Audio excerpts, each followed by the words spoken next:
Hi friends, welcome back to நலமுடன் வாழ. இன்றைக்கி நம்ம பார்க்க போகிற வீடியோன்னு பார்த்தீங்கன்னா, வெயில் காலத்தில் இந்த உணவுகளை தெரியாமல் கூட சாப்பிட்றாதீங்க, இல்லைனா ரொம்ப கஷ்டப்படுவீங்க. வாங்க இன்னைக்கு அதை பற்றி தெரிஞ்சுக்கலாம்.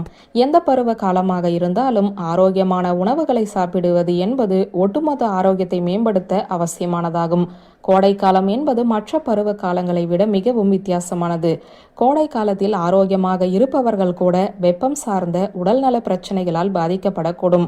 அதிகப்படியான வெப்பநிலையும் வறண்ட வானிலையும் உடலை எளிதில் சோர்வடைய செய்துவிடும். வெப்பநிலை அதிகரிக்கும் போது கோடை காலத்திற்கு ஏற்ப உரிய நோய்கள் ஏற்படும் வாய்ப்பும் அதிகரிக்கும். கோடை காலம் முழுவதும் ஆரோக்கியமாக இருக்க சரியான அளவு நீர் அருந்துவதும் உடலுக்கு ஏற்ற உணவுகளை உட்கொள்வதும் மிகவும் அவசியமாகும். வெயில் காலத்தில் உடல் வறட்சி மற்றும் இரைப்பை சார்ந்த செரிமான பிரச்சனைகள் ஆகியவை அதிகரிக்க வாய்ப்புள்ளது. மேலும் உடல் கொப்புளங்கள், நெஞ்செரிச்சல், அமிலத்தன்மை போன்ற வெப்பம் சார்ந்த பிற பிரச்சனைகளும் அதிகரிக்கும்.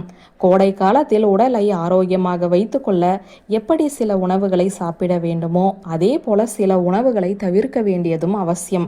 இந்த வீடியோவில் கோடை காலத்தில் ஆரோக்கியத்தை பராமரிக்க தவிர்க்க வேண்டிய உணவுகள் என்னென்ன என்றுதான் பார்க்க போகிறோம். முதலில் சிவப்பு இறைச்சி, அதாவது ரெட் மீட்.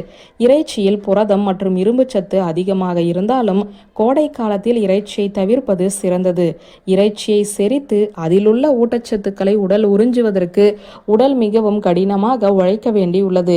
மேலும் சிவப்பு இறைச்சி உடல் வெப்பநிலையை அதிகரிக்க செய்கிறது. இறைச்சியை செரிப்பதற்கு உடல் ஏறக்குறைய 80% கூடுதல் ஆற்றலை செலவிடுகிறது. அது மட்டுமின்றி வெப்பத்தின் காரணமாக இறைச்சி மிக எளிதில் கெட்டு போகக்கூடியது. இதனால் ஃபுட் பாய்சன் கூட ஏற்படலாம். அடுத்ததாக சர்க்கரை குளிர்பானங்கள். கோடை காலத்தில் புத்துணர்ச்சிக்காகவும் தாகத்தை போக்கவும் சர்க்கரை குளிர்பானங்கள் குடிப்பதை பலரும் வழக்கமாக வைத்திருக்கிறார்கள். அதிகரித்து வரும் வெப்பநிலையானது ஆரோக்கியமற்ற பானங்களின் நுகர்வை அதிகரிக்க வழிவகுக்கிறது. இவை கலோரி உட்கொள்ளலை அதிகரித்து உடலை நீர் இழப்புக்கு உள்ளாக்கி உடலில் இருந்து நச்சுக்களை வெளியேற்ற நமது சிறுநீரகங்களை அதிக நேரம் வேலை செய்ய வைக்கிறது. சிறுநீரகத்தின் இது அதிகரிக்கும் இந்த அழுத்தமானது வலி மிகுந்த சிறுநீரக கற்களுக்கு கூட வழிவகுக்கும். அடுத்ததாக பால் பொருட்கள். கோடை காலத்தில் மோர், தயிர் போன்றவற்றை பெரும்பாலான மக்கள் விரும்பி சாப்பிடுவார்கள். இருந்தாலும் பால், பன்னீர், பாலாடை கட்டி, கிரீம் மற்றும் வெண்ணெய் போன்ற பிற பால் பொருட்கள் இயல்பிலேயே செரிப்பதற்கு சற்று கடினமாக இருக்கும். மேலும் அவற்றின் கொழுப்பின் அளவும் அதிகமாக உள்ளது. கொழுப்பை செரிப்பது என்பது நம்மளுடைய உடலுக்கு ரொம்ப சவாலான காரியம். இது அஜீரணம் மற்றும் வயிறு சார்ந்த உபாதைகளுக்கு வழிவகுக்கும். அடுத்ததாக காரமான உணவுகள். இந்திய உணவுகள் இயல்பாகவே அதிக மசாலாக்கள் கொண்டவை. உணவின் சுவை முக்கியமானது என்றாலும் அதிகப்படியான எண்ணெய், நெய், கிரீம் ஆகியவற்றை உடல் ஜீரணிப்பது கடினம். மேலும் அதிகப்படியான மசாலா பொருட்கள் உடல் வெப்பத்தை அதிகரிக்கின்றன. இதனால் உடல் வெப்பநிலையை சீராக்க 2 மடங்கு கடினமாக செயல்பட வேண்டிய சூழல் ஏற்படலாம். அடுத்ததாக துரித உணவுகள், அதாவது ஜங்க் ஃபுட்ஸ்.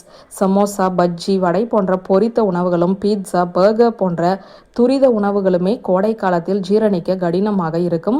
கோடை காலத்தில் பொரித்த, அதாவது எண்ணெய் நிறைந்த உணவுகளை தவிர்ப்பது நல்லது.